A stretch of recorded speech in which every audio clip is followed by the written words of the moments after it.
இந்தியாவின் பொருளாதார வளர்ச்சி வியக்க வைக்கிறது.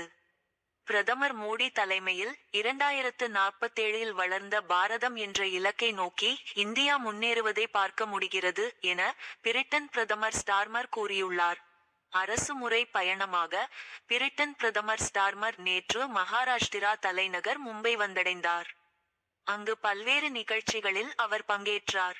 தொடர்ந்து இன்று அவரை பிரதமர் மோடி சந்தித்து இருதரப்பு உறவுகள், வர்த்தகம் உள்ளிட்டவை குறித்து ஆலோசனை நடத்தினார். இதன் பிறகு இரு நாடுகளுக்கு இடையே ஒப்பந்தம் கையெழுத்தானது.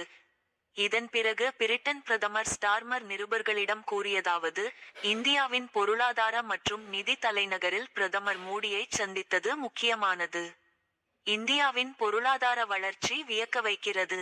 2028க்குள் இந்தியாவை உலகின் 3வது பெரிய பொருளாதார நாடாக மாற்ற முயற்சிக்கும் பிரதமர் மோடிக்கு வாழ்த்துகள். 2047க்குள் முற்றிலும் வளர்ந்த நாடு என்ற உங்களின் கொள்கை நிச்சயம் நிறைவேறும். அதனை நான் இங்கு பார்க்கிறேன். உங்களின் பயணத்தில் நாங்கள் ஒரு கூட்டாளியாக இருக்க விரும்புகிறோம். இவ்வாறு அவர் கூறினார்.